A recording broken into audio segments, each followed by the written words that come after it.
So I ask you this question. Are the days of inhumane laboratory experiments on animals a thing of the past? We're currently in the age of brain imaging and superior human-based research methods that allow us to study the causes and treatments of mental illness in humans without subjecting vulnerable animals to painful and traumatic experiments.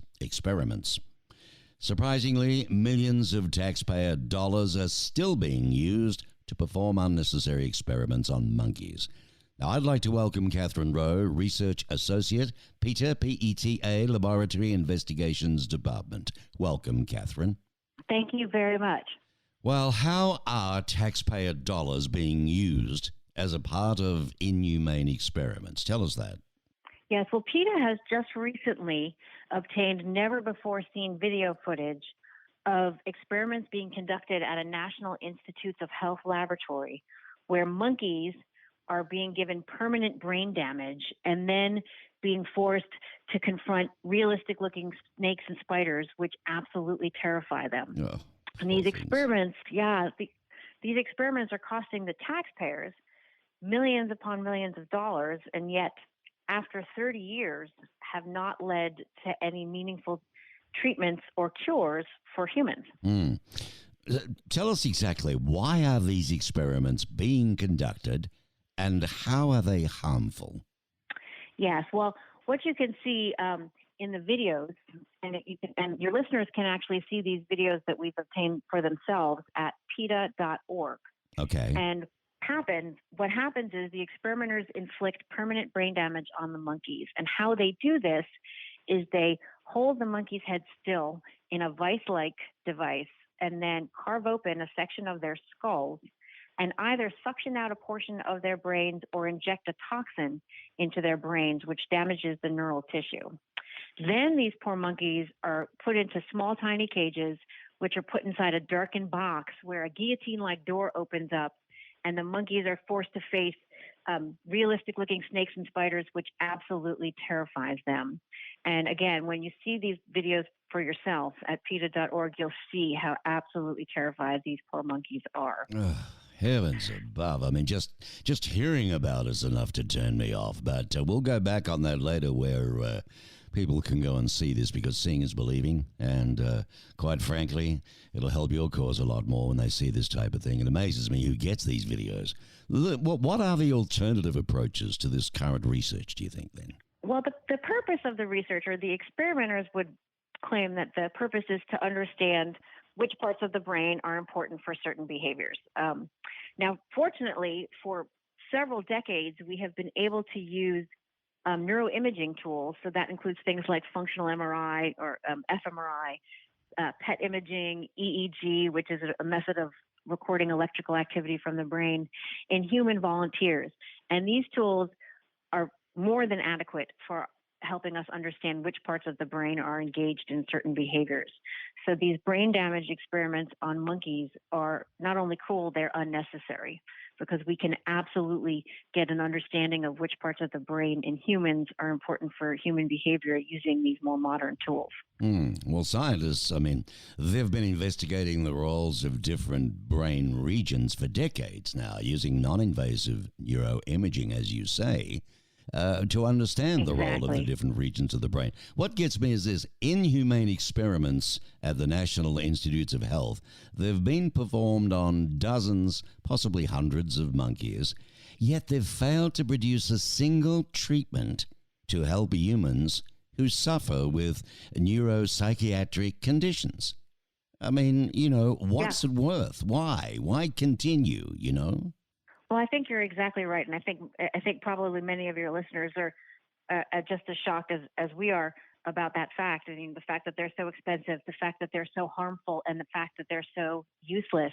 But what unfortunately tends to happen in science is if a series of experiments continues to get funding, it will continue to be conducted, even if it's well established that these experiments are going nowhere in terms of advancing our knowledge of human health or benefiting humans in any way, which is why we're asking listeners to go to PETA.org, where they can very quickly contact the National Institutes of Health and ask them to stop funding these cruel and useless experiments. Mm-hmm. I mean, when you told me, and I'm going to look at the video because it entices me to want to try and do something about this. But, the argument could be, and you often hear it at the old days when you'd have a dinner party or something, discussion across the table. But do you realize that if we don't do these things with monkeys and animals, we're not going to find cures? Every night on the news right now, the COVID-19, right? No cure. So the argument is, look, for the sake of monkeys, for God's sake, and we could find a cure for COVID-19, would you not do it? And you must get this sort of thing all the time, Katherine. We certainly do, and I think what a lot of people don't realize is the colossal failure of animal experimentation to translate into human treatments or cures. So we know from decades of this sort of cruel experimentation that 95% of new treatments that were developed using animals fail in humans.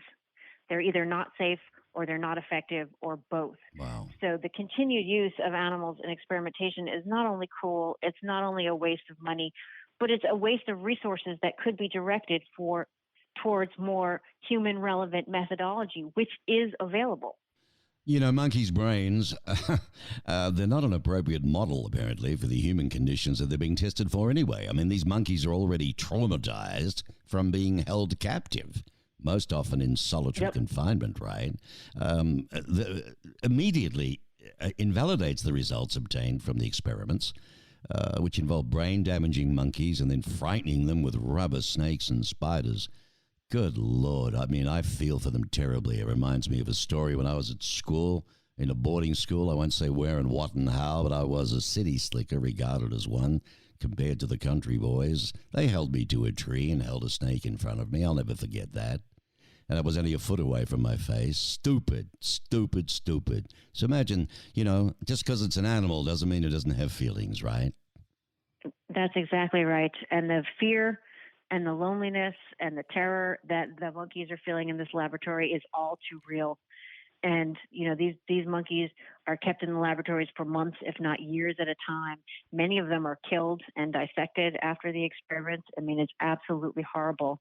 And as you said, the monkey's brain, particularly the brain of a monkey that's being kept in isolation in a laboratory, is not a normal brain. No. They're both physiologically and psychologically damaged from life in the laboratory.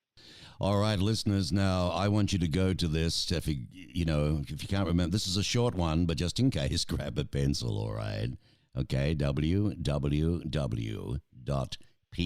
PETA.org,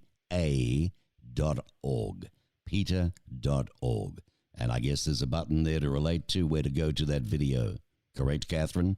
Yes, and they can also very quickly contact the National Institutes of Health and ask that they stop wasting taxpayer money on this cruel and useless and unnecessary series of experiments. Yeah.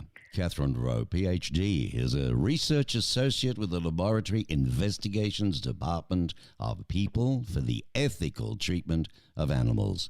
You guys do a wonderful job. I think I had your director on not so long ago, and kicking up a storm there. You've won a few cases now. You're really, you're creating some dust, my girl.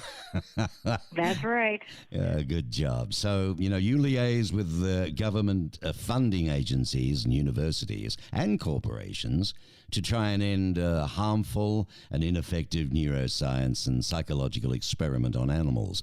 How are you finding it with corporate today? Are they listening? They do listen, because what we often do is if we own stock in the company, we're a shareholder. And so as a shareholder of a given company, you have a say in what money is being spent where. And a lot of corporations don't want to harm animals. And so when we present them with the viable alternatives, of which there are many, they're willing to make that adjustment. And of course, it's always beneficial for animals and humans when we transition any university, any laboratory, any corporation from using cruel and archaic animal experiments to more modern, relevant human research methods. So, yeah, they are responsive. Thank you so much indeed, Katherine. PETA urging National Institutes of Health to halt inhumane experiments. And today we were fortunate enough to have Katherine Roe here on the Mark Bishop Show. Our listeners, www.peta.org.